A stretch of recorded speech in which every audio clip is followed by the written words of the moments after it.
6.2 जो है इसका जो फर्स्ट क्वेश्चन है, इसमें बोला है find the area of triangle A D E in the figure. तो इस ए डी ई जो ट्राइंगल नज़र आ रहा है ये वाला, ये जो एरिया हमें फाइंड करना है। कैसे फाइंड करेंगे इसका एरिया?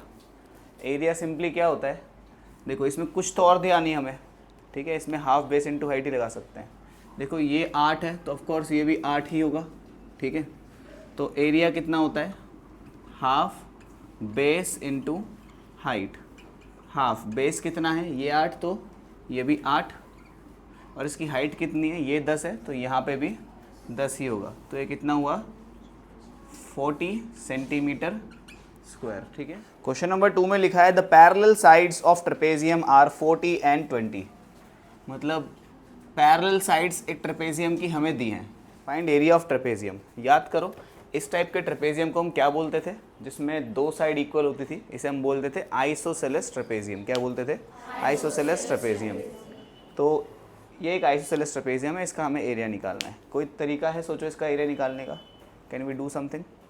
क्या कहता है ब्रह्मगुप्त फॉर्मूला कि पहले एस निकालो, सारी साइड्स को जोड़ के हाफ करना है।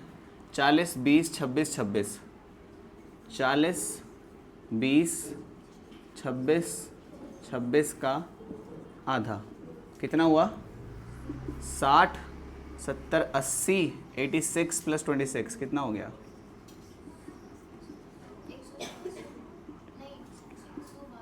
112 अपॉन में 2 कितना हुआ, ये 56। करेक्ट है, कैलकुलेशन चेक कर लेना। एरिया कितना होता है, S minus A, S minus B, S minus C.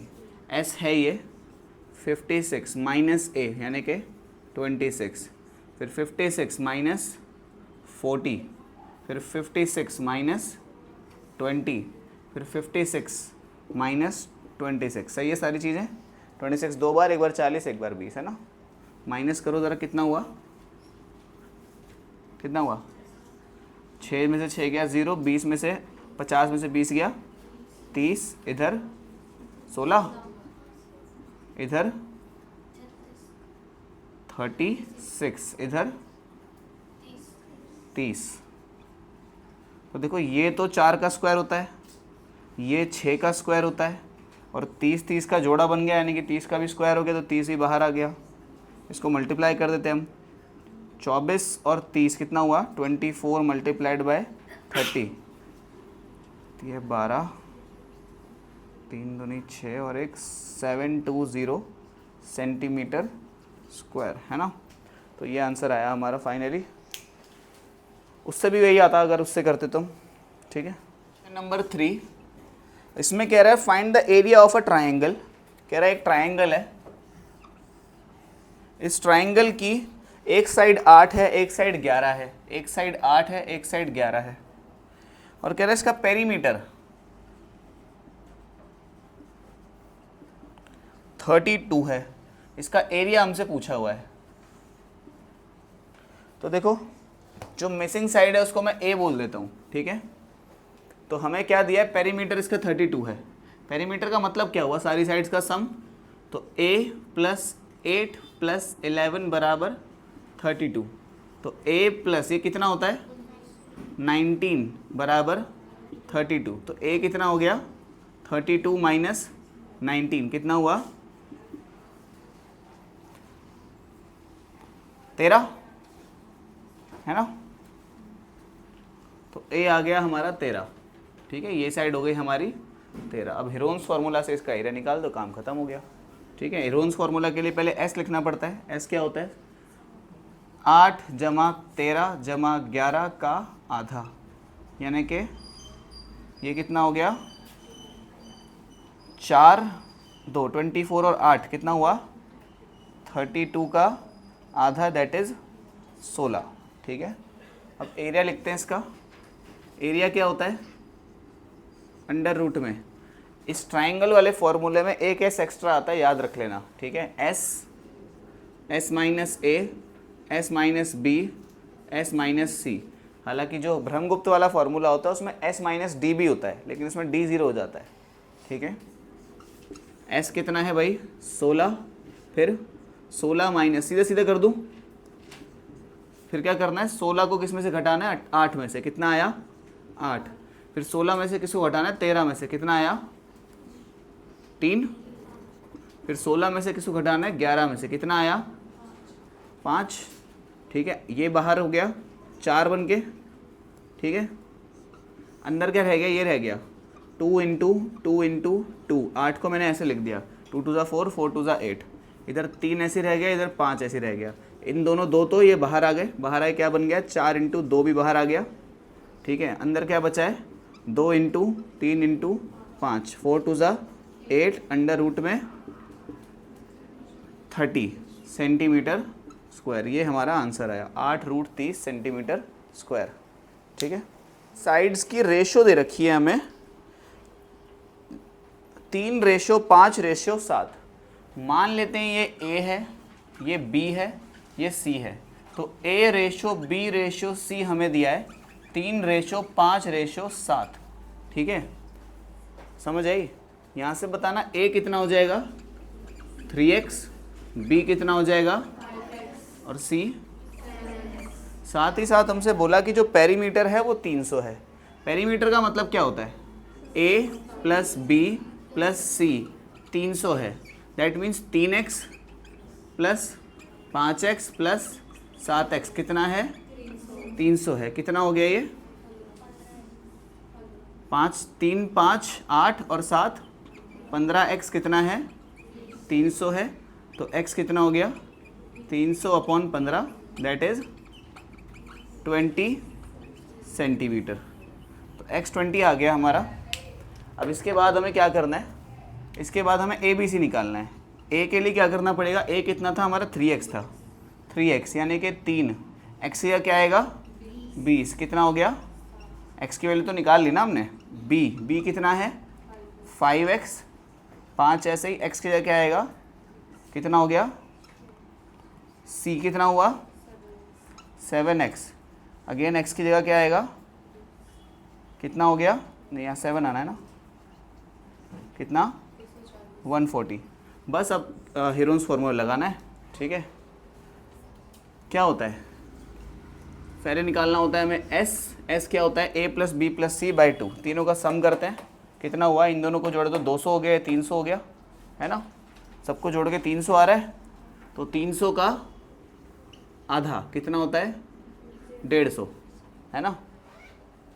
Area कितना होगा, पहले S को लिखते हैं दैट इज़ 150।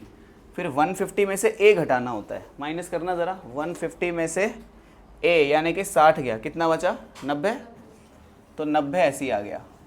फिर क्या करना है, 150 में से 100 को घटाओ, कितना आया 50। फिर 150 में से किसको घटाओ 140 को घटाओ, कितना बचा। जिसको समझ नहीं आया वो प्रॉपर स्टेप बना के ही करे, डायरेक्ट नहीं करना। ठीक है, एग्जाम में तो ऑफ कोर्स आपको स्टेप बनाने ही पड़ेंगे। तो एरिया कितना आया हमारा अंडर रूट में, देखो कैसे करें इसको, सबके प्राइम फैक्टर लिख रहा हूँ मैं ना, इस तरफ हो जाता हूँ थोड़ा सा। सबके प्राइम फैक्टर कर दो 150। पहली बात तो 5 के टेबल में कितने पे आएगा 30 पे, तो 2 भी लिख दिया, फिर 5 लिख दिया, फिर 3 लिख दिया। सही है, प्राइम फैक्टर करना है जिसको नहीं समझ आया। 5 दूनी 10, 10 पंजे 50, 50 को 3 से किया 150। 90, कोई परफेक्ट स्क्वायर पकड़ सकते हो 90 में, जो 90 की जिसके टेबल में आता हो। 15 तो परफेक्ट स्क्वायर नहीं है, चलो खैर प्राइम फैक्टर ही करो। 2 के टेबल में कितने पे आया 5 पे 10 हो गया, फिर 3 हुआ, फिर 3 हुआ। देखो सही है, 2 5 ज़ा 10, 10 3 ज़ा 33 ज़ा, फिर 50 बचा। 50 को हम कैसे लिख सकते हैं 25 इंटू 2 ऐसे लिख सकते हैं। अब तुम बोलोगे 25 को क्यों नहीं खोला, वो तो निकल, चलो कर ही देते हैं इसको भी। 5 इंटू 2, और इस 10 को कैसे कर सकते हैं 2 इंटू 5। तो ये सारे फैक्टर्स हैं। जो जोड़ा बन गया बाहर निकालो, एक 5 इधर है, एक 5 इधर है, तो 5 बाहर आ गया। एक 2 इधर है, एक 2 इधर है, तो 2 बाहर आ गया। एक 3 इधर है, एक 3 इधर है, तो 3 भी बाहर आ गया। एक 5 इधर है, एक 5 इधर है, तो एक 5 भी बाहर आ गया। एक 3 इधर है और 3 दूसरा कोई है ही नहीं कहीं पे, तो इस 3 को ऐसे ही रहने देते हैं।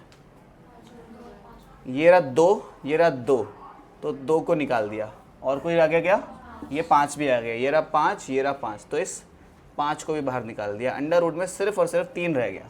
कितना हो गया बताना ज़रा मुझे। 5 5 ज़ा 25, 25 5 ज़ा 125, 2 ज़ा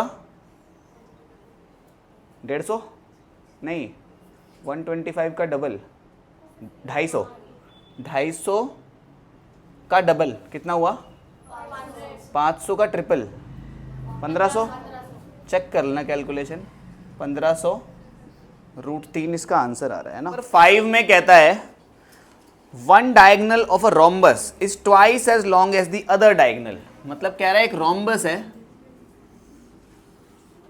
रोम्बस समझते हो ना क्या होता है तुम लोग, इसकी सारी साइड बराबर होती हैं। तो एक डायगनल है मान लेते हैं D1, दूसरी डायगनल है मान लेते हैं D2, तो कौन सी ज़्यादा बड़ी नज़र आ रही है, D1 या D2? D2। तो ऐसे कह रहा है जो D2 है ना वो D1 को अगर 2 से मल्टीप्लाई कर दें उतनी है D2, समझ रहे हो, मतलब D2 दुगनी है D1 की, ये बोला हुआ है। साथ ही साथ में हमसे बोला है if the rhombus has area of 128, हमें एरिया दिया है 128 सेंटीमीटर स्क्वायर का, तो कह रहा है find the length of the shorter diagonal. Shorter diagonal मतलब D1 निकालनी है हमें, शॉर्टर डायगनल ये तो हुई, कर सकते हैं। याद करो इसका फॉर्मूला हुआ करता था कुछ, क्या होता था, हाफ D1 इंटू D2, याद है क्या होता था एरिया का formula, half D1 D2। Area है कितना भाई हमारा 128, हाफ ऐसे ही लिखेंगे। D1 कितना है, D1 तो D1 ही है, D2 की जगह हम क्या लिख सकते हैं, ट्वाइस ऑफ D1 लिख सकते हैं। देखो ना D2 किसके बराबर है, ट्वाइस ऑफ D1 के, तो D1 मल्टीप्लाइड बाय 2। इतनी बात किसके समझ नहीं आई, D2 की जगह हमने ट्वाइस ऑफ D1, D2 की जगह ट्वाइस ऑफ D1 लिख दिया क्योंकि क्वेश्चन में दिया था हमें, ठीक है। तो ये 2 से 2 तो कट गया, ठीक है। तो यहाँ से कितना आया 128 बराबर D1 का स्क्वायर, स्क्वायर को यहाँ भेजेंगे तो कितना बनेगा, अंडर रूट में 128 बराबर D1। इस 128 को मैं कैसे लिख सकता हूँ, 2 मल्टीप्लाइड बाय 64, 64 का दुगना होता है ना ये 128, तो ये कितना हो जाएगा D1। 64 अगर बाहर निकाल दें तो कितना बन गया 8√2, ये आ गया हमारा D1। Of course I think सारे मेजरमेंट सेंटीमीटर में थे, तो आप यहाँ सेंटीमीटर ज़रूर लिखना, ठीक है। कह रहा है यहाँ पे एक पैरेललोग्राम है ABCD,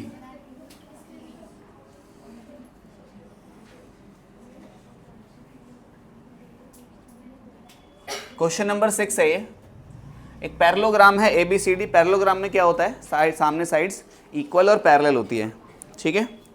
P and Q are 2 points on side AB, तो कह रहा है P और Q 2 साइड्स हैं AB पे, ये P है ये Q है, ठीक है। What can you say about the ratio of area PCD, मतलब area of triangle PCD ratio area of triangle QCD, इन दोनों ट्राइंगल्स की रेशियो निकालनी है हमें। PCD ट्राइंगल कौन सा है इस पे ध्यान दो, PCD, P C और D ये ट्राइंगल है, दिख रहा है PCD सबको, PC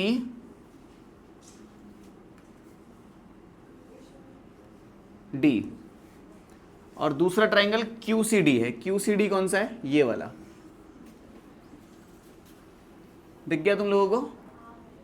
एक ट्राइंगल तो ये वाला है, एक ट्राइंगल ये वाला है, तो इन दोनों ट्राइंगल्स की रेशो निकालनी है, एरिया की रेशो। तो अगर तुम ध्यान से सोचो, एरिया ऑफ ट्राइंगल PCD अगर मैं लिखूं यहाँ पे तो कितना होगा PCD का एरिया, तुम बोलोगे हाफ बेस इंटू हाइट। मान लेते हैं यहाँ से लेके यहाँ तक की जो हाइट है, हाइट का मतलब जो परपेंडिकुलर डिस्टेंस है वो h है, ठीक है। तो हाफ ही हुआ, हाइट कितनी हो गई इसकी, यहाँ से लेके यहाँ तक की कुछ h हो गई, और बेस कितना है इसका PCD का, PCD बेस कितना है DC है, तो बेस कितना है DC, ठीक है। अब एक बात बताओ, एरिया ऑफ ट्राइंगल QCD का बताओ मुझे, हाफ, क्या हाइट इसकी h ही रहेगी QCD की भी, QCD की हाइट h ही रहेगी, ठीक है, और इसका बेस भी क्या DC ही रहेगा, तो मतलब दोनों का एरिया तो बराबर है। तो अगर अपन को रेशो निकालनी हुई तो दो इक्वल चीज़ों की रेशो कितनी हो जाती है 1:1, ठीक है। तो सिंपली हमें रेशो निकालनी है तो दोनों को हम डिवाइड कर देंगे, ठीक है। तो हाफ से हाफ कट गया, h से h कट गया, DC से DC कट गया, आंसर आया 1। बेसिकली ऊपर भी 1 आ गया, नीचे भी 1 आ गया, तो कितनी बनी रेशो हमारी, सीधा मैं यहाँ लिख देता हूँ 1:1, ठीक है। ये इस साइड में क्या लिखोगे, ये साइड लिखोगे, ये पूरी इस चीज़ को यहाँ लिखोगे, area of triangle PCD ratio area of triangle QCD बराबर 1:1, क्योंकि याद करो ये सब चीज़ बताई थी मैंने कि अगर दो पैरेलल लाइन के बीच में सेम बेस वाले दो ट्राइंगल लाई करते हैं तो उनका एरिया बराबर हो जाता है, ठीक है। चलते हैं नेक्स्ट पे। तो देखो क्वेश्चन नंबर 7 में कुछ इस प्रकार है, O is a point on diagonal PR of triangle parallelogram PQRS। मतलब एक पैरेललोग्राम है PQRS, PQRS, ठीक है।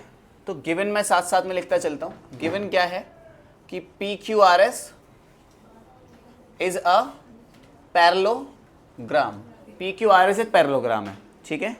इसने बोला कि जो एक डायगोनल है ना हमारी PR, इस डायगोनल PR पे एक पॉइंट है, मान लेते हैं O, ठीक है, ये O पॉइंट है इस पे। फिर कह रहा है कि ये दोनों एरियाज को इक्वल करना है हमें। इस O पॉइंट को मैं यहाँ करता हूँ, ये ट्राइंगल नजर आ रहा है दोनों को, एक ये ट्राइंगल कौन सा PSO और एक ट्राइंगल PQO, इन दोनों का एरिया हमें बराबर करना है, ये बोला इसने हमें, ठीक है। तो हमें प्रूफ क्या करना है, मैं यहाँ लिखता हूँ कि area of triangle PSO is equals to area of triangle PQO।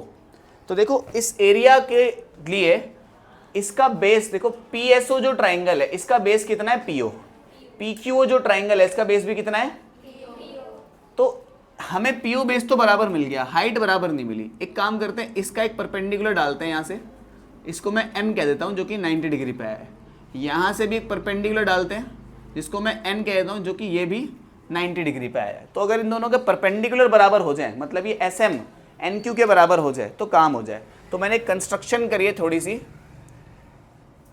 Construction में क्या लिखा मैंने कि मैंने ड्रॉ किया SM, मैंने SM खुद से ड्रॉ किया है ना, कैसे ड्रॉ किया है, परपेंडिकुलर टू PR, मतलब SM मैंने ड्रॉ किया है परपेंडिकुलर टू PR। साथ ही साथ में QN ड्रॉ किया है परपेंडिकुलर टू PR। इतनी बात समझ आ गई, ये दोनों इसके परपेंडिकुलर्स हो गए। हमारा गोल ये है, बेस तो हमें सेम मिल गया, देखो इस ट्राइंगल का और इस ट्राइंगल का जो बेस है वो तो PO है, हमें बस इन दोनों को बराबर करना है। तो इन दोनों को देखो ये कौन से ट्राइंगल के अंदर आ रहे हैं, ये इस ट्राइंगल के अंदर आ रहा है, देखो ये जो ट्राइंगल नजर आ रहा है तुम्हें, इसमें और इसमें नजर आ रहा है। तो मैं यहाँ से स्टार्ट करता हूँ लिखना, in triangle PSM and PSM and QNR, इन दोनों ट्राइंगल को मैं कॉन्ग्रुएंट कर रहा हूं। कैसे करेंगे, पहली बात तो PS तो QR के बराबर है, समझ गए, PS बराबर है QR के। इसका रीजन क्या है, क्योंकि अपोजिट साइड है किसकी, पैरेललोग्राम की, तो अपोजिट साइड्स ऑफ पैरेललोग्राम। इतनी बात तो समझ आ गई तुम लोगों को, अपोजिट साइड से पैरेललोग्राम की। समझ गए ना कौन से दो ट्राइंगल कॉन्ग्रुएंट कर रहा हूं मैं, ये वाला मैंने शेड कर दिया, देखो एक ये वाला और एक ये वाला, समझ गए ना कौन से दो ट्राइंगल्स हैं। ये तो इसके बराबर हो गया, एक मिल गया। दूसरा, ये जो एंगल है ये इस एंगल के बराबर है, कोई बता सकता है क्यों? ऑल्टरनेट इंटीरियर एंगल बोलते थे ना इसको, Z बनता था जब, ऐसे Z बन रहा है देखो, ऐसे ऐसे ऐसे, तो ये कौन से एंगल्स हैं, ऑल्टरनेट इंटीरियर एंगल, ठीक है। तो कौन सा एंगल बराबर हुआ, SPM, एंगल SPM बराबर हो गया QRN के, एंगल QRN के। क्या बोलेंगे, ऑल्टरनेट इंटीरियर एंगल। एक और चाहिए, सोचो और क्या सोचे, ठीक है। PSM, एंगल PSM बराबर है किसके, PSM बराबर है किसके, RQN के, एंगल RQN के। ये क्यों बराबर है इसको मैं समझाता हूं, देखना ध्यान से। ये 90 डिग्री है, ये 90 डिग्री है, ये क्यों बराबर है इस बात को मैं तुम्हें बताता हूं। मानो ये 90 है, ठीक है, मान लेते हैं 90 है, ठीक है, और ये मान लेते हैं एंगल कुछ x है, ये एंगल, ठीक है, ये एंगल x है, ये 90 है, ये x है, तो ये तीसरा वाला कितना होगा, एक बात बताओ मुझे। तुम बोलोगे कि तीनों को 180, तीनों को जोड़ के 180 के बराबर रख देते, x आ जाएगा, है ना। तो मैं क्या लिख रहा हूं, ऐसे लिख रहा हूं मैं, देखना ध्यान से। इन तीनों का सम कितना होना चाहिए, 180 होना चाहिए। तो मैं लिख रहा हूं x प्लस 90 प्लस, मैं यही लिखता हूं नीचे ही। इसका रीजन जो है इसका वो मैंने नीचे लिखा है, यहां पे क्या लिखा मैंने, x plus 90, x plus 90 plus, इस एंगल का क्या नाम दे, PSM ही बोल दे इसको। एंगल PSM किसके बराबर होना चाहिए, 180 के बराबर होना चाहिए, है ना। ट्राइंगल सम प्रॉपर्टी यही कहती है कि तीनों एंगल्स को अगर अपन जोड़ देंगे तो उन तीनों का सम 180 के बराबर हो जाएगा। यहाँ से PSM की वैल्यू निकालो ज़रा, तो इन दोनों को वहाँ भेजते हैं। एंगल PSM कितना आ गया, 180 माइनस एक्स माइनस 90, तो एंगल PSM कितना हो गया, 90 माइनस एक्स, ठीक है। एंगल PSM की वैल्यू आई 90 माइनस एक्स, करेक्ट है, ठीक है। सिमिलरली ये x है, तो ऐसे z बन रहा है ना, ऐसे करके, है ना, ऐसे z बन रहा है, तो ये भी तो x है, सोचो ध्यान से, ये भी तो x ही है। तो अगर मैं इस ट्राइंगल के अंदर, ये मैंने किस ट्राइंगल में लिखा था, ये आप यहाँ पे आप लिख लेना, ये मैंने किस ट्राइंगल में लिखा था, ये मैंने PSM में लिखा था, इन ट्राइंगल PSM। अब किस ट्राइंगल में लिख रहा हूँ मैं, QNR में, QNR में, इन ट्राइंगल QNR। QNR में क्या हो रहा है बताना, सेम ही काम हो रहा है क्या, एक 90 है, एक x है, तीसरा एंगल निकल आएगा आराम से, ठीक है। कितना है सोचना, कैसे करते हैं, एक 90 प्लस x प्लस तीसरा एंगल कौन सा है हमारा, RQN, एंगल RQN किसके बराबर होना चाहिए, 180 के। उन दोनों को वहां भेजेंगे तो RQN की वैल्यू फिर से क्या आ जाएगी, 90 माइनस एक्स। एक बात बताओ मेरे को, एंगल PSM भी कितना है, 90 माइनस एक्स। एंगल PSM यानी कि ये वाला कितना है, 90 माइनस एक्स। एंगल RQN कितना है, ये वाला कितना है, 90 में। तो मतलब दोनों बराबर है ना। उसका रीजन मैंने नीचे लिख के दे दिया है कि क्यों बराबर है, ठीक है। तुम चाहो तो नीचे ऐसे स्लैश डाल के साइड में लिख सकते हो कि ये दोनों बराबर क्यों है। साइड में ऐसे लिख देना y और साइड में लिख देना दिस इज y। समझ गए बात को, ठीक है। चलो इतनी बात तो समझ आ गई। अब ये क्या हो गया देखना, ये साइड इस वाले एंगल को इस वाले एंगल के बराबर कर दिया, ये x है, ये x है, ये और हमारी ये साइड बराबर है, ये साइड बराबर है। तो किससे हो गया, साइड एंगल हो गया क्या ये, सोचो ध्यान से, एंगल साइड एंगल। तो bye angle side angle congruency criteria, triangle PSM जो है वो कॉन्ग्रुएंट हो गया ट्राइंगल QNR के, ठीक है। ट्राइंगल PSM किसके बराबर हो गया, कॉन्ग्रुएंट हुआ, बराबर नहीं हुआ। तो अगर ये बराबर हो गए हैं तो इसका मतलब CPCT से मैं क्या कह सकता हूं, CPCT से हम क्या कह सकते हैं, इसको बोल देते हैं कि SM बराबर है किसके, QN के। कोई परेशानी इतने में, अब काम हो गया ना हमारा। अब हमें क्या लिखना है, ट्राइंगल SPO लिखना है। अब मुझे बात बताओ, एरिया ऑफ ट्राइंगल SPO कितना है, तुम बोलोगे हाफ, बेस कितना है SPO का, PO। देखो ना, SPO का बेस तो PO ही है, हाफ PO। हाइट कितनी है इसकी, हाइट SM कितनी है, अभी पता लगा SM किसके बराबर है, QN के। तो मैं इसको ऐसे लिख सकता हूं, half PO multiplied by Q N, ऐसे लिख सकता हूँ इसको मैं, ठीक है। अब मुझे एक बात बताओ, इसको मैं इक्वेशन नंबर 1 बोल देता हूँ, ठीक है। अब क्या लिखोगे, एरिया ऑफ ट्राइंगल कौन सा वाला, क्यू एन आर है ना, नहीं क्यू एन आर क्यों, ये वाला कौन सा था, एस पी ओ था एक, तो ये रहा, और था एक P Q O, P Q O. इसमें क्या करें, पी क्यू नजर आ रहा है सबको, इसके अंदर बेस कितना है पी ओ, तो हाफ बेस कितना है पी ओ, बेस कितना है पी ओ, परपेंडिकुलर कितना है इसका एन क्यू कितना है, या क्यू एन, ठीक है। तो देखो इस ट्राइंगल का एरिया कितना आया, half P O Q N, इस ट्राइंगल का एरिया भी कितना आया, half P O Q N, that means दोनों एरिया बराबर है। समझ गए, इतनी झंझट हमें इसलिए करनी पड़ी क्योंकि बस इस बेस तो हमें पता था कि बराबर है, कॉन्ग्रुएंसी हमें इसलिए लानी पड़ी क्योंकि हमें ये नहीं दे रखा था कि ये परपेंडिकुलर इस परपेंडिकुलर के बराबर होगा, ये बात हमें नहीं पता थी बस, ठीक है। तो यहां से क्या बोलोगे, बाय इक्वेशन 1 एंड 2, इक्वेशन 1 और 2 की मदद से हम बोल सकते हैं, जो हमें प्रूफ करना है वो लिख देना, ये area of angle P S O बराबर area of triangle P Q O, ये चीज़ यहाँ मेंशन कर देना नीचे की तरफ, ठीक है। आगे बढ़ते हैं, देखो क्वेश्चन नंबर 8 में हमसे बोला हुआ है कि if the mid point of sides of a quadrilateral are joined together prove that the area of parallelogram thus formed will be half of the area, ऐसे कुछ कह रहा है, ऐसे कुछ बोला इसने कि कोई भी एक क्वाड्रिलेटरल है, मान लेते हैं कि कोई भी एक रैंडम क्वाड्रिलेटरल है, बताया यानी कौन सा है, ठीक है। हमें ये नहीं बोला कि ये कौन सा क्वाड्रिलेटरल है, तो हमने कोई भी बना सकते हो, स्क्वायर भी हो सकता है, रेक्टेंगल भी हो सकता है, ट्रेपेजियम भी हो सकता है, पैरेललोग्राम भी हो सकता है, कुछ भी हो सकता है। इसको ए बी सी डी, फिर बोला इनके जो मिड पॉइंट्स है, DC का मिड पॉइंट मान लो P है, इसका मिड पॉइंट मान लो Q है, इसका मिड पॉइंट मान लो R, और इसका मिड पॉइंट S, ठीक है। PQRS इनके मिड पॉइंट्स है, मतलब ये इसका मिड पॉइंट है यानी कि ये इसके बराबर है, ये इसका मिड पॉइंट है यानी कि ये इसके बराबर है, ये इसका मिड पॉइंट है यानी कि ये इसके बराबर है, ये मिड पॉइंट है यानी कि ये इसके बराबर है। समझ गए, कह रहे जब इनको हम ज्वाइन करेंगे इनके मिड पॉइंट्स को, तो कोई सा भी क्वाड्रिलेटरल हो चाहे, तो पहली बात तो पैरेललोग्राम बनेगा, ये बेसिकली जो PQRS है ये एक पैरेललोग्राम होगा, ठीक है। PQRS एक पैरेललोग्राम होगा।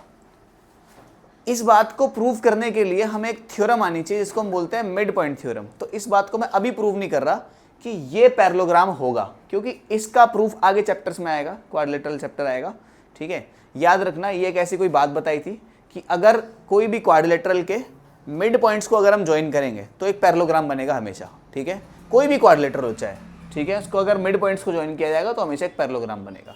इस बात को हम प्रूव कर सकते हैं मिड पॉइंट थ्योरम से, लेकिन अभी इसको नहीं करना हमें प्रूफ। हमें करना क्या है इस क्वेश्चन में, हमें ये करना है, ये प्रूफ करना है कि एरिया ऑफ ABCD, जो ABCD का जो एरिया है वो हाफ है किसका, एरिया ऑफ PQRS के।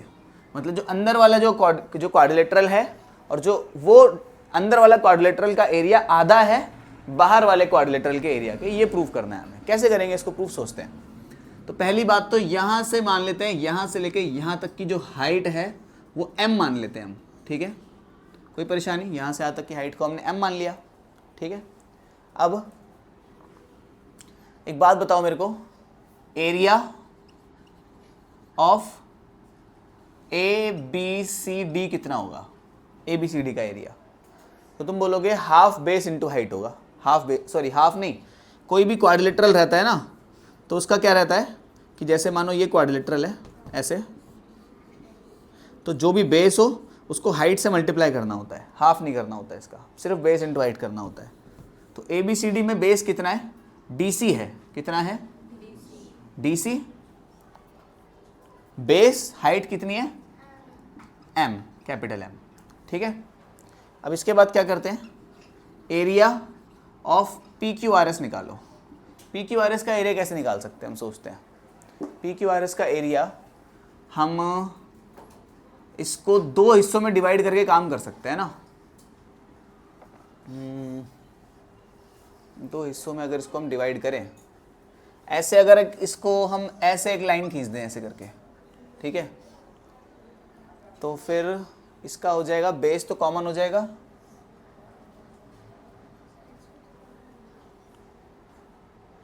बेस तो हो गया कॉमन, और एक परपेंडिकुलर इधर से ऐसे ड्रॉ किया, एक परपेंडिकुलर इधर से ऐसे ड्रॉ किया। परपेंडिकुलर बराबर है कि नहीं है सोचना पड़ेगा ये हमें, ठीक है, परपेंडिकुलर बराबर है कि नहीं है, परपेंडिकुलर बराबर है या नहीं है। Base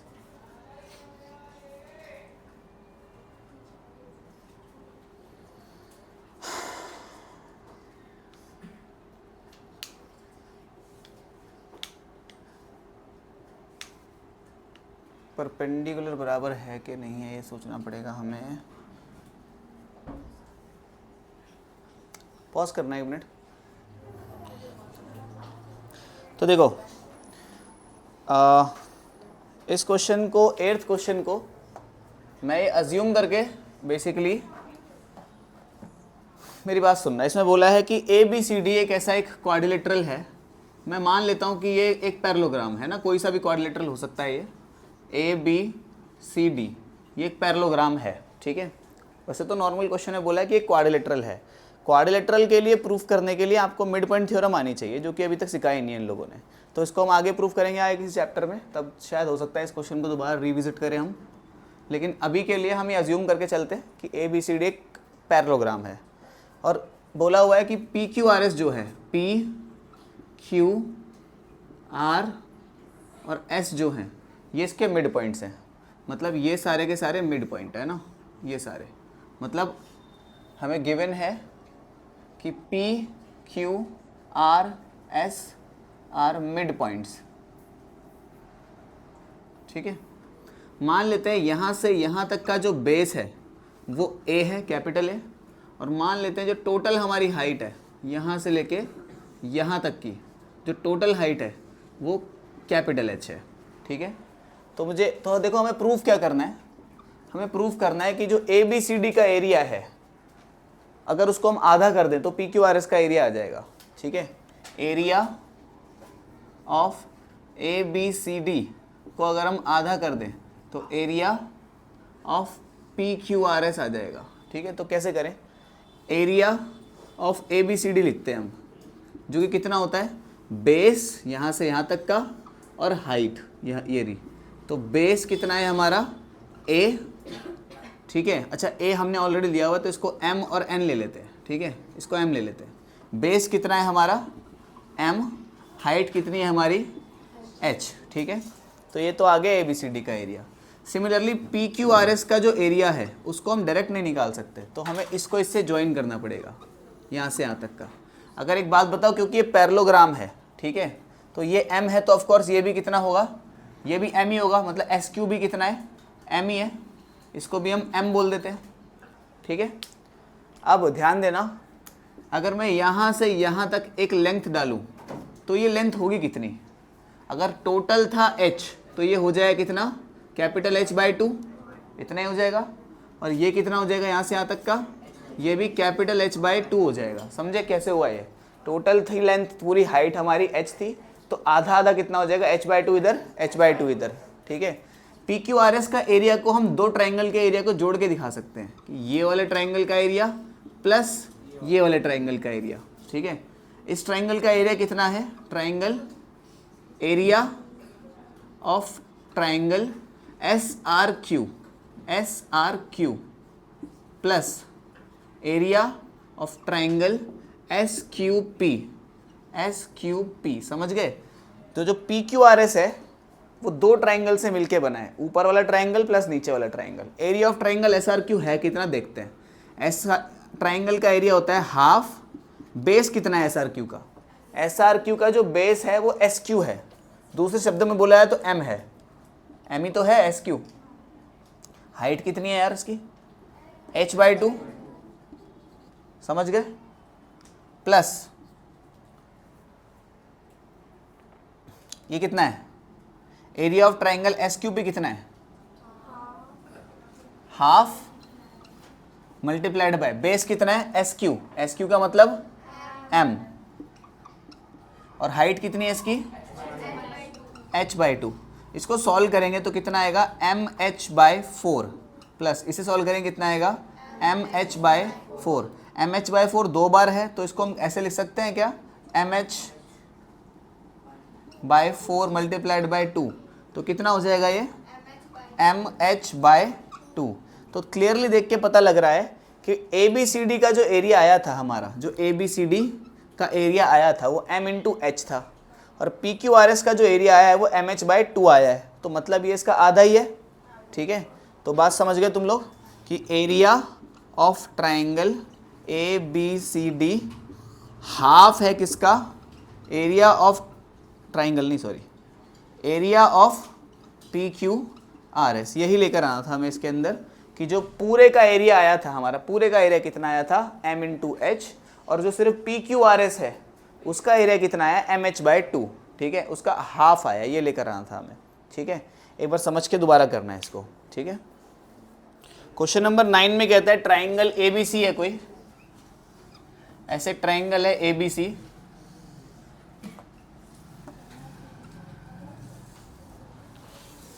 the mid point of BC is D, मतलब BC का कोई मिड पॉइंट है, मान लेते हैं D है। ठीक है, the median AD is drawn, तो एक मीडियन ड्रॉ करी गई AD, मतलब ये दोनों बराबर है। ठीक है, P is any point on AD, कोई एक रैंडम पॉइंट लिया हमने P AD पे। ठीक है, शो दैट द, बेसिकली इसको ज्वाइन किया और इसको ज्वाइन किया। समझ गए क्या कैसे सेटअप है। तो गिवन में क्या है, पहली बात तो कि BD बराबर है DC के। हमें प्रूफ क्या करना है कि एरिया ऑफ ट्राइंगल ABP बराबर होगा एरिया ऑफ ट्राइंगल ACP के। कौन से एरिया बराबर करने हैं हमें, ध्यान से सोचते हैं। ABP यानी कि ये वाला जो एरिया है को बराबर करना है इस एरिया से। ठीक है, तो देखो ध्यान से समझते हैं इस बात को।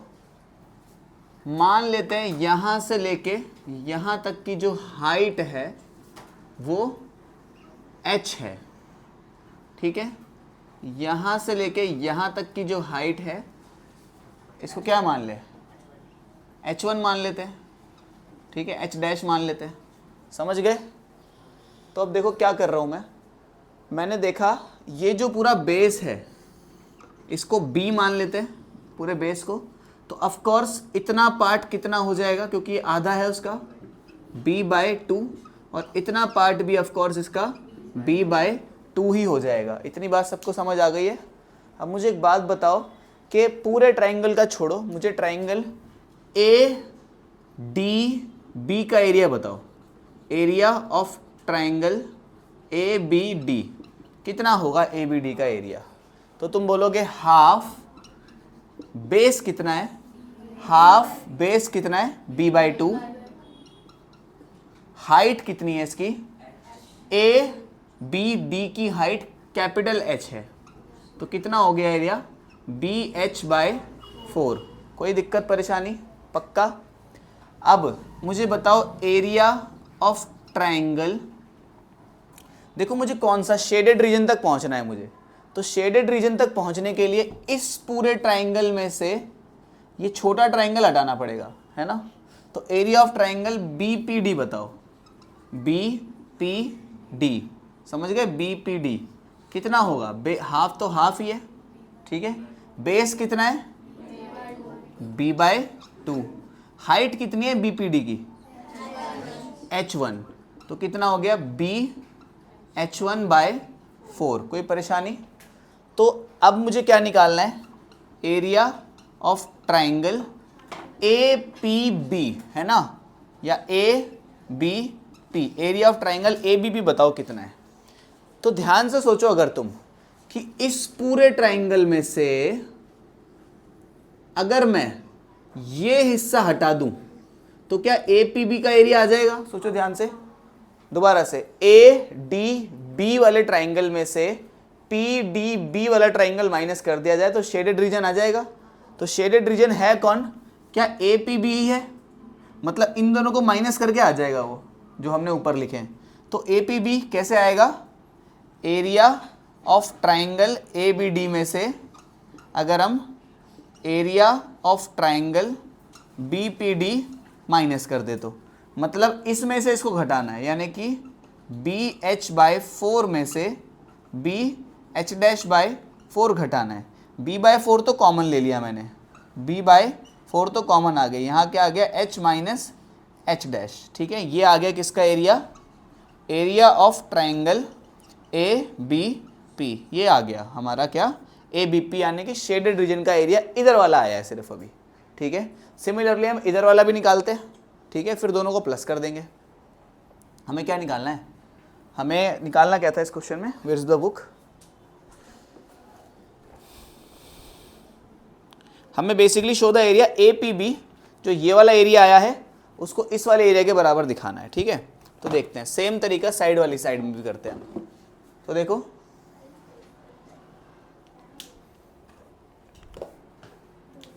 अब क्या कर रहे हैं, ए डी सी का एरिया बताओ, area of triangle A D C कितना है, ए डी सी का area, A D C base कितना है, तो हाफ ही होता है हमेशा, बेस कितना है इसका b बाय 2, कितना है b बाय 2, हाइट कितनी है इसकी कैपिटल H है, तो कितना हो गया b कैपिटल H बाय 4। अब किसका एरिया निकाले, एरिया ऑफ ट्राइंगल, नीचे वाला निकालना पड़ेगा ना, तभी तो माइनस करेंगे दोनों को, तभी तो शेडेड रीजन का एरिया आएगा। तो किसका नीचे वाले का एरिया निकाला, कितना है नीचे वाला, P D C, area of triangle P D C कितना है हाफ, बेस तो अभी मेरे ख्याल से b बाय 2 ही होगा और ये h1 होगा, यानी कि b h डैश अपॉन में 4। समझ गए। अब क्या करना है, अगेन सेम, किसका एरिया निकाले, पी डी सी का एरिया के लिए इन दोनों को माइनस करना पड़ेगा, तो लिख लेना पूरी बात। तो मैं ऐसे लिख देता हूँ, area of triangle P D C कितना हुआ, दिस माइनस दिस, यही हुआ, यानी कि B H by 4 minus B H dash by 4। समझ आ गया ना कैसे। इस पूरे ट्राइंगल में से अगर इतना पार्ट हटा देंगे तभी तो बचा हुआ एरिया आएगा हमारे पास, है ना। ये लिख लेना, ये वाली लाइन मैंने लिखी नहीं है, ऐसे ये वाली जो बना के लिखी थी, है ना, एरिया ऑफ ट्राइंगल क्या लिखोगे, area of triangle P D C बराबर हुआ किसके, area of triangle A D C minus P D C, ये गलत हो गया ना, पी डी सी थोड़ी लिखना था हमें,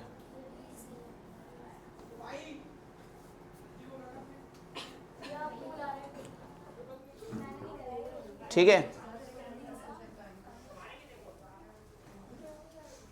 तो देखो हमें क्या करना है, एरिया ऑफ ट्राइंगल, हमें कौन सा शेडेड रीजन का एरिया निकालना है, तो शेडेड रीजन यानी कि ये वाले ट्राइंगल का एरिया निकालना है हमें। क्या नाम है इसका, ए सी पी लिख दे या ए पी सी लिख दे, area of triangle A C P बराबर हुआ किसके, area of triangle A C P, यानी कि शेडेड रीजन का एरिया बराबर हुआ किसके, A D C, area of triangle A D C minus, क्या माइनस करना है, डी पी सी, यही तो करना है, या पी डी सी, है ना, area of triangle P D C. समझ गए क्या किया, क्या क्या किया हमने अभी तक। ये पूरे ट्राइंगल के एरिया में से ये छोटा ट्राइंगल अगर हटा देंगे तो ये शेडेड रीजन ही आ जाएगा। ये हम निकाल चुके हैं, एडीसी का एरिया कितना है, कैपिटल बी एच बाय 4, इसका एरिया भी निकाल चुके, कितना है, बी एच 1 बाय 4, कॉमन लो जरा, कितना आया, B by 4 H minus H dash. तो देखो area of triangle A C P कितना आया, ये आया B by H B by 4 H minus H dash, और इसका एरिया भी कितना आया था, B by 4 H minus H dash, मतलब ए बी पी का एरिया ए सी पी का एरिया बराबर आया, यानी कि area of triangle A C P बराबर होगा area of triangle A B P के। समझ गए कैसे किया, ठीक है। एक बार दोबारा एक्सप्लेन करता हूँ, सुनना ध्यान से।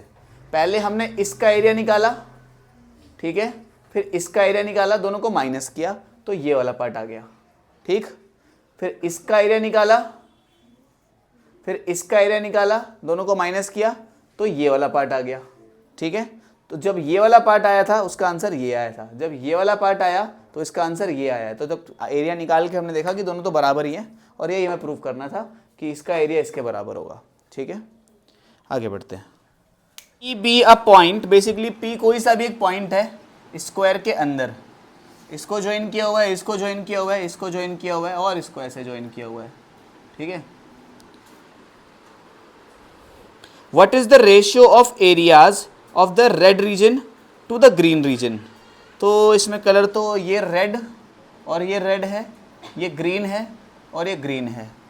ठीक है, तो इनका एरिया निकाल के हमें रेशियो का कुछ पता करना है। ठीक है, ऐसे करे कुछ है तो देखते हैं भाई।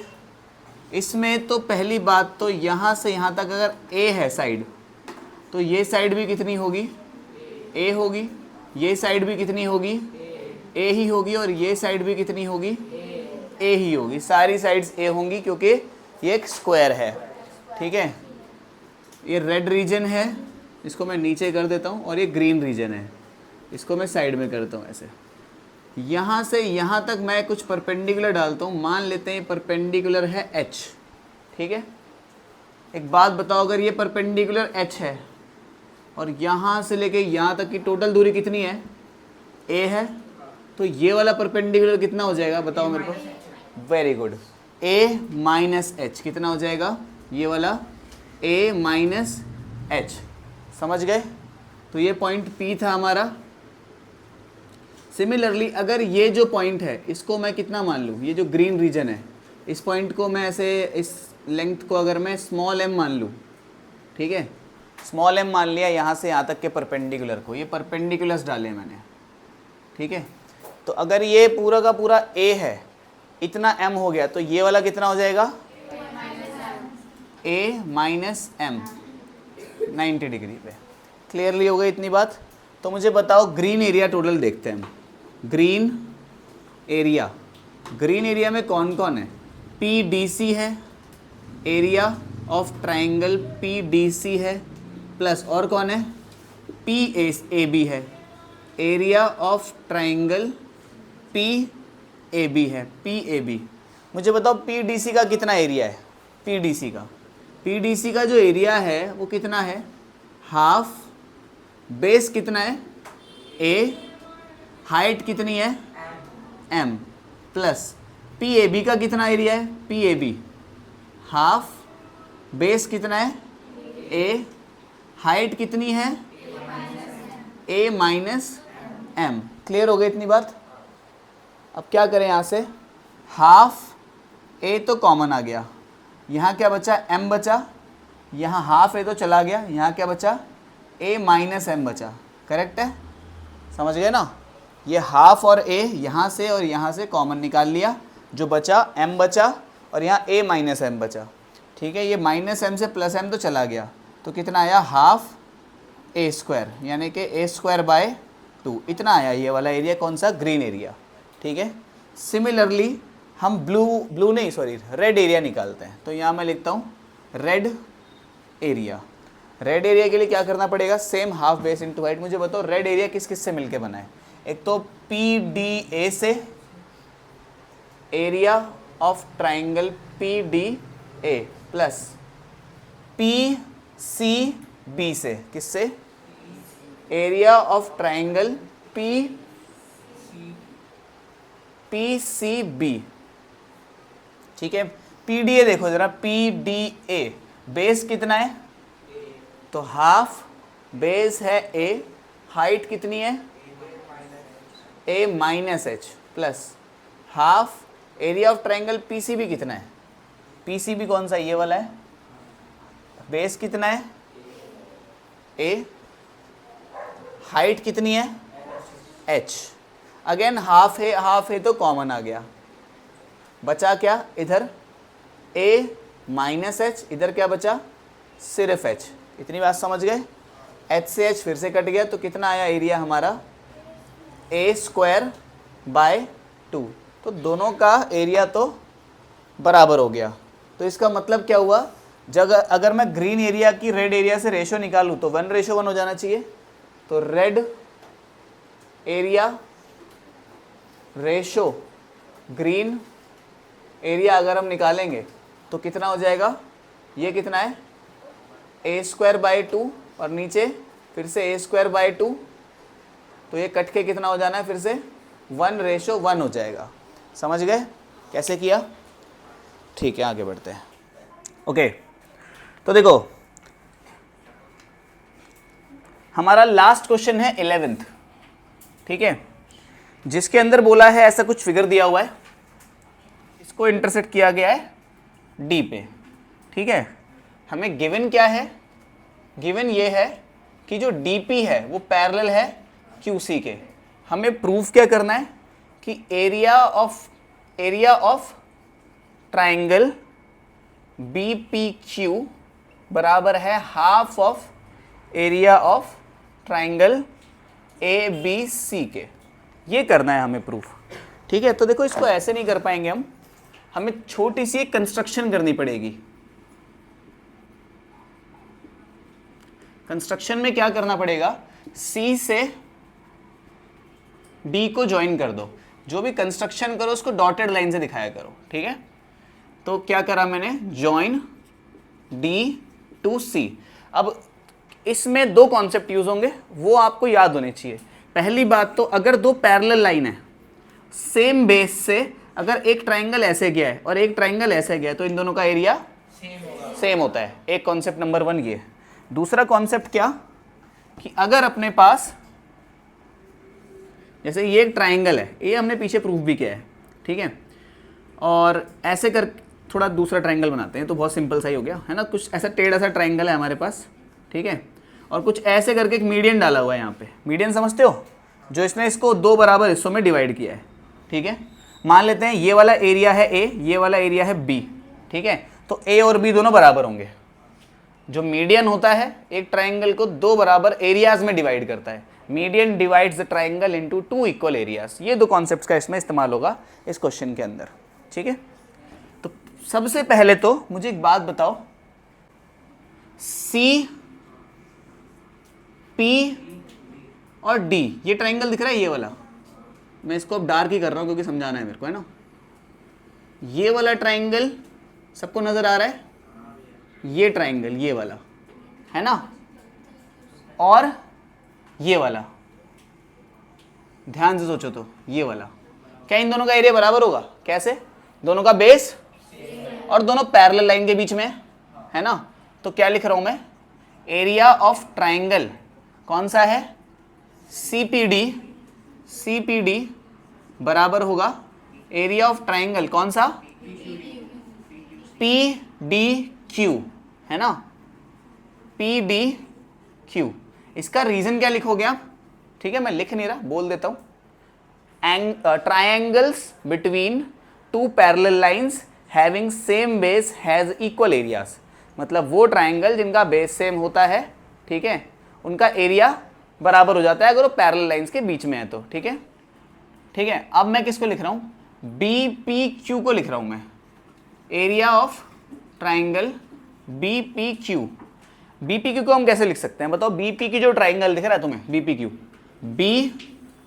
BPQ, इस ट्राइंगल के अंदर दो एरियाज आ रहे हैं, सोचो तो ध्यान से, एक ये वाला ठीक गया और एक ये वाला, यही दो आ रहे हैं इसके अंदर। बोलना जरा, BPD area of triangle BPD plus कौन सा, DPQ area of triangle DPQ। ये दो आ रहे हैं ना इसके अंदर। DPQ को QPD भी लिख सकते हैं, है ना, PDQ एक ही बात है। सोचो ध्यान से, क्या लिखा मैंने, BPQ जो है, BPQ मतलब ये बड़ा वाला जो ट्राइंगल है, इसके अंदर कौन से दो ट्राइंगल आ रहे हैं, BPD मतलब ये अंदर वाला, और PDQ यानी कि ऊपर वाला। क्लियर हो गई इतनी बात। अब इस PDQ की जगह मैं क्या लिख सकता हूं बताना मुझे, अभी तो लिखा हमने इक्वेशन नंबर 1 में, इसको इक्वेशन नंबर 1 बोल देते हैं।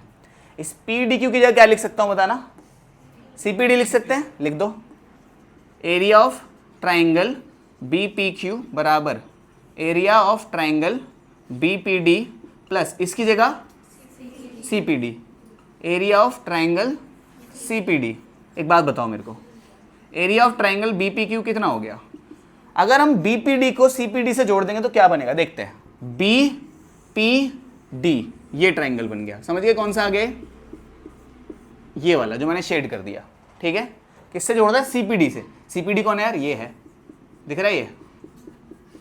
तो कौन सा ट्राइंगल आ गया टोटल? बी डी सी आ गया क्या? तो area of triangle B D C. कोई दिक्कत परेशानी? Let us call this equation number 2। अच्छा, इस इक्वेशन का जो रीजन है ना वो लिख लेना जरूर से, वो डिस्प्ले हो गया होगा स्क्रीन पे, ठीक है। इस वाली इक्वेशन का क्या रीजन था, इतनी बात समझ आ गई? कैसे हो गए बराबर? अब क्या क्या आ गया हम पे? B P Q. B P Q कौन है? बी पी क्यू, ये वाला इसके बराबर आ गया, ओके है ना। क्या करें, हमें ए बी सी का कुछ करना है ना, ए बी सी। अच्छा एक बात बताओ, यहाँ पे हमें एक चीज़ और दी थी मेरे ख्याल से, गिवन में ये चीज़ दी थी कि जो डी है ना वो मिड पॉइंट है ए बी का। तो गिवन में एक लाइन और लिखी थी यहाँ पे, D is mid point of A B. मतलब जो डी है ना वो ए बी का मिड पॉइंट है। अगर डी मिड पॉइंट है ए बी का, मतलब ए डी तो डी बी के बराबर हो गया। नाउ मैं क्या लिख रहा हूँ, ए डी बराबर है डी बी के। अगर ए डी डी बी के बराबर हो गया तो जो डी सी है ये तो मीडियन है। सोचो ध्यान से, अरे जो डी सी है ये डी सी, इसने इसको दो बराबर हिस्सों में तोड़ा, इसका मतलब which means D C is a median. अगर डी सी मीडियन है, ठीक है, इस ट्राइंगल को मैं थोड़ा ऐसे ड्रॉ कर रहा हूं, ध्यान से सोचना। ये है डी, उसमें थोड़ा कंफ्यूजन हो रहा है ना, ए बी सी। अगर डी सी मीडियन है तो मैं क्या लिख सकता हूं कि इसका जो ट्राइंगल का एरिया होगा वो बराबर होगा किसके? इस वाले ट्राइंगल के। अच्छा मैं ये लिख सकता हूं कि, एक बात बताओ मेरे को, area of triangle B C D बराबर होगा half of area of triangle A B C. सोचो ध्यान से, लिख सकते हैं क्या? ए बी सी का हाफ होगा ये वाला शेडेड रीजन, होगा बिल्कुल, क्योंकि दोनों तो बराबर है। इसका रीजन क्या लिखोगे यहाँ पे तुम लोग? इसका रीजन लिखोगे क्योंकि डी सी एक मीडियन है और मीडियन ट्राइंगल को दो बराबर एरियाज में तोड़ती है, ठीक है। डिस्प्ले पे आ रहा होगा रीजन, देख लेना, उसको लिख लेना जरूर से, रीजन जरूर लिखना इसके, नहीं तो भूल जाओगे कैसे क्या हुआ था, ये कहाँ से आ गई इक्वेशन, ठीक है। बी सी डी को मैं बी डी सी लिख दूं क्या? कोई दिक्कत परेशानी? बी सी डी लिखो चाहे बी डी सी लिखो, एक ही तो बात है ना। अब ध्यान से सोचो, इक्वेशन नंबर 2 जो है, बाय इक्वेशन नंबर 2 हम क्या लिख सकते हैं? Area of B P Q बराबर, यहां क्या था? बी डी सी था, लेकिन बी डी सी अभी भी पता चला बी डी सी तो half of A B C के बराबर है। क्या लिखा मैंने? Half of area of triangle A B C. समझ गए? ये लेकर आना था मैं। सोचो ध्यान से क्या था। अभी ये इक्वेशन लिखी हमने, ये इक्वेशन समझ आई कैसे लिखी? इधर से लिख के फिर हमने देखा कि जो बीडीसी है, बीडीसी किसके बराबर है? बीपीक्यू के बराबर है। तो बीडीसी का क्या लिख दिया मैंने? बीपीक्यू लिख दिया। ये जो बीडीसी था ये वाला, इसकी जगह बीपीक्यू लिख दिया, हाफ ऑफ एबीसी ऐसे ही आ गया। समझ गए क्या करा है हमने? समझ गए? इक्वेशन नंबर 2 से, बाय इक्वेशन नंबर 2 से हमने इसमें वैल्यू लगाई है इसकी, ठीक है। तो ये एक्सरसाइज खत्म होती है इसके साथ। एरिया ऑफ सर्कल है इसके बाद, ठीक है। आगे बढ़ते हैं।